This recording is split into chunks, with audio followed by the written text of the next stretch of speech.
bisa ya? Tidak melalui prosedur hibah resmi dan tidak diaudit BPK. Jadi jalan sendiri proyeknya kayak gitu, tidak melewati prosedur yang berlaku. Nah, bagaimanakah nasib dari Pak Erick Thohir terkait dari pelaporan di KPK tersebut? Apakah dia bisa bebas karena ada nama Pak Jokowi di pelaporan tersebut ya? Saya ulangi lagi ya, tadi tuh ada nama Pak Jokowi soalnya.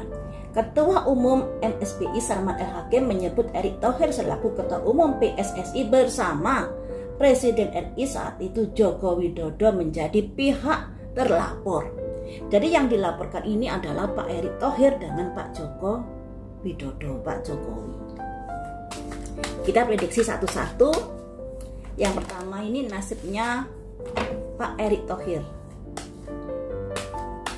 Nasib Pak Erick Thohir apakah bisa lolos dari jerat hukum terkait dari pelaporan seseorang ke KPK?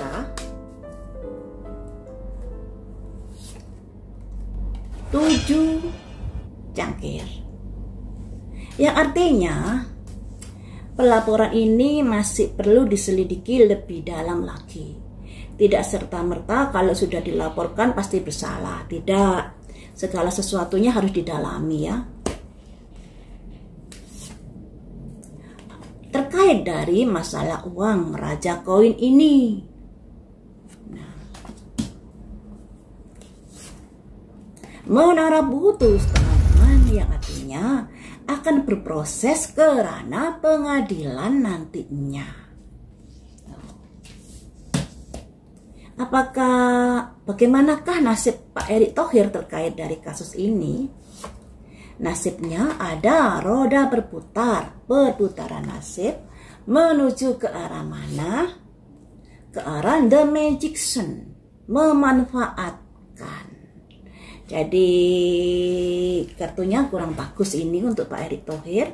Jadi kalau sekarang ini dia sebagai baru saja diangkat sebagai menteri, tapi sudah dilaporkan ke KPK, nah itu bisa membuat roda berputar di dalam kehidupannya. Apalagi di sini ada simbol transformasi di mana proses hukum akan terus berjalan.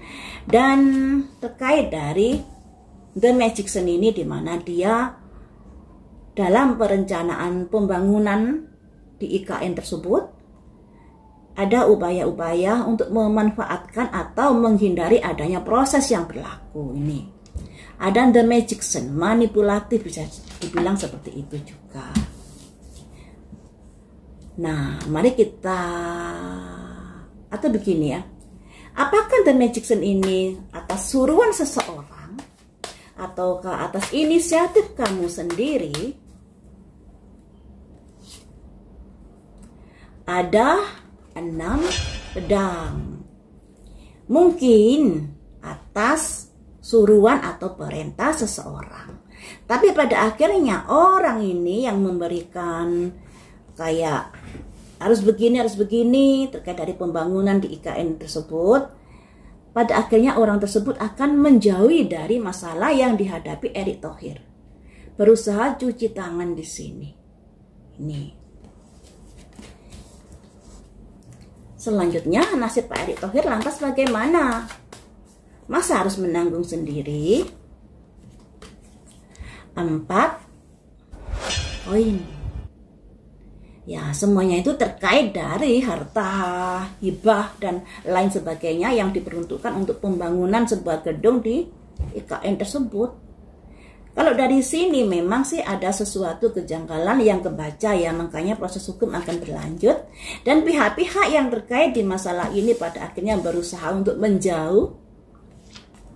Karena semuanya itu ada kaitannya dengan masalah keuangan, masalah dana hibah dari FIFA ini yang tidak sesuai dengan prosedur yang berlaku. Jadi Pak Erick Thohir kondisinya nanti kurang bagus. Kalau memang tidak melakukan sebuah kesalahan, harus segera mencari bukti-bukti yang kuat untuk bisa membebaskan diri dari jeratan hukum. Nah, itu tadi kan ada pelaporan yang terlapor adalah Pak Erick Thohir dengan Pak Jokowi. Sekarang bagaimanakah nasib Pak Jokowi terkait dari masalah itu?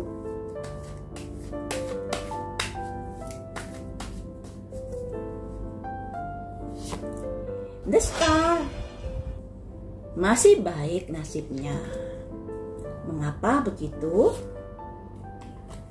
Ada simbol seorang wanita dengan koin, yang artinya ya semuanya itu ada kaitannya dengan masalah keuangan. Mungkin Pak Jokowi ini memiliki kartu as dari beberapa pejabat, makanya sampai saat ini tidak bisa menyentuh Pak Jokowi. Dari kasusnya Tom Lembong kan menyebut nama Pak Jokowi. Nah, kenapa tidak berani memanggil Pak Jokowi sebagai saksi? Nah, itu yang dipertanyakan. Demikian juga nanti di kasusnya Pak Erick Thohir ini. Ada upaya di mana Pak Jokowi menghindari kasus ini, tapi ya itu tentunya apa ya? Kalau memang nggak bersalah sih ya nggak masalah, tapi kalau memang bersalah ya harus tanggung jawab mestinya. Tapi di sini kartunya Pak Jokowi masih baik-baik saja. Mengapa nasibnya berpihak kepada Pak Jokowi? Nasib baik berpihak pada Pak Jokowi karena apa? Ada 5 pedang. 5 pedang ini adalah circle. Sebenarnya kalau dibilang nasib baik masih berpihak kepada Pak Jokowi, sebenarnya juga tergantung dari perjuangan Pak Jokowi sendiri. Karena di sini ada circle dari perpolitikan negara Indonesia yang berusaha untuk menjatuhkan Pak Jokowi juga. Ada upaya-upaya untuk menjatuhkan geng Solo ini. Akan tetapi hingga saat ini nasibnya masih baik, gitu. Berhasilkah orang-orang yang ingin menjatuhkan Pak Jokowi terkait dari kasusnya Erick Thohir ini? Ada simbol wanita membawa koin. Masih ada nasib baik, ya. Satu kartu lagi, gerakan cepat, yang artinya setelah ada pelaporan ke KPK ini, dari pihaknya Pak Jokowi berusaha dengan langkah-langkah yang cepat untuk bisa mengatasi masalah ini. Jadi dari nasibnya Pak Jokowi di sini masih baik. Cuman nasibnya Pak Erick Thohir ini yang perlu diperjuangkan oleh Pak Erick Thohir. Bisakah menghindari kasus ini? Bisakah dia memberikan pernyataan, oh kalau saya ini atas perintah atasan dan lain sebagainya? Kan kadang-kadang seperti itu. Seperti kasusnya Pak Tom Lembong yang pada akhirnya ketika menyebut nama Pak Jokowi, pada akhirnya dia dibebaskan. Apakah begitu? Erick Thohir ini yang lebih dominan akan dikoyak-koyak terhadap pelaporan ke KPK. Beranikah Pak Erick Thohir ini mencatut nama Pak Jokowi? Kita lanjut ya prediksinya ya. Beranikah Pak Erick Thohir ini mencatut nama Pak Jokowi di dalam pemeriksaannya? Kurang berani. Ada simbol 8 pedang. Yang 8 pedang ini artinya ada ketakutan. Mau nyebut nama itu ada ketakutan, ya. Bisa juga karena tadi kan Pak Jokowi ada kartunya simbol wanita koin 9, adanya kayak apa ya, kemungkinan dia juga memiliki kartu as terhadap orang-orang pejabat-pejabat negara yang nggak bisa dipungkiri loh ya, negara Indonesia ini negara korupsi.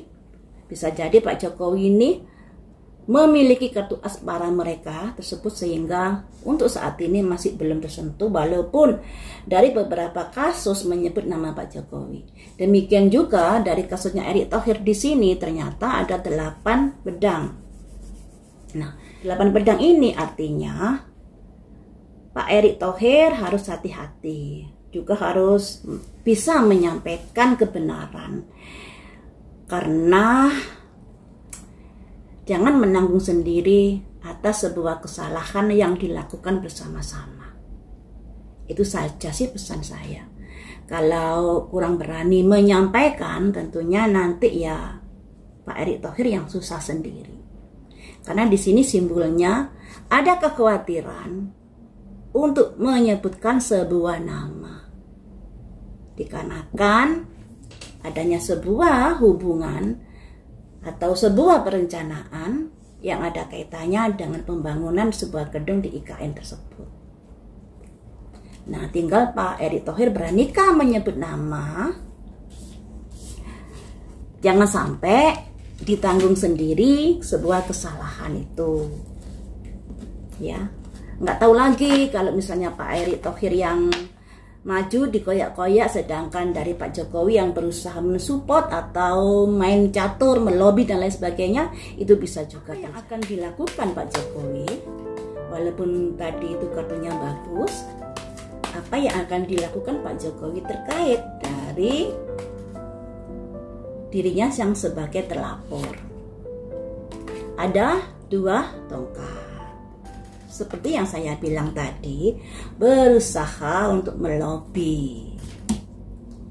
Kemudian The Hermit, yang artinya Pak Jokowi ini mampu menyelesaikan masalahnya sendiri. Walaupun diterpa berita yang ribet seperti ini, tapi kondisi Pak Jokowi masih tenang-tenang saja. Kenapa begitu? Apakah memiliki kartu as? Ada Wisconsin, yang artinya ada pertimbangan, ada percakapan, bisa juga ada deal-dealan terkait dari masalahnya Pak Jokowi. Juga mungkin Pak Jokowi memiliki kartu as dari para pejabat. Selanjutnya, kedudukan masih baik di sini. Ratu dan raja. Jadi dari kasus ini Pak Jokowi nanti sepertinya tidak tersentuh. Nah, kalau Pak Jokowi tidak tersentuh, apakah nasibnya Pak Erick Thohir nanti akan menanggung sendiri? Ya, kalau Pak Erick Thohir tidak berani ngomong atau tidak berani mengungkapkan sebuah kebenaran, ya jadinya bisa seperti itu, ya toh. Cuman di sini kartunya Pak Jokowi masih kuat, posisinya masih bagus, pamornya masih bagus. Ya, karena Pak Jokowi juga memiliki kartu as dari orang-orang yang masih sebagai pejabat saat ini. Mengetahui track recordnya saat dia sebagai presiden dulu, tentunya hal itu dijadikan senjata pamungkas untuk membuat langkah-langkah Pak Jokowi tidak terkalahkan di dalam kasus apapun. Tapi yang namanya manusia, teman-teman, ada hari jaya, juga ada hari apes. Kalau memang bersalah, tentunya suatu saat nanti karma juga akan turun. Kalau nggak bersalah, juga akan selamat dan dengan karma baiknya. Jadi kita melihat saja ke depannya nanti seperti apa.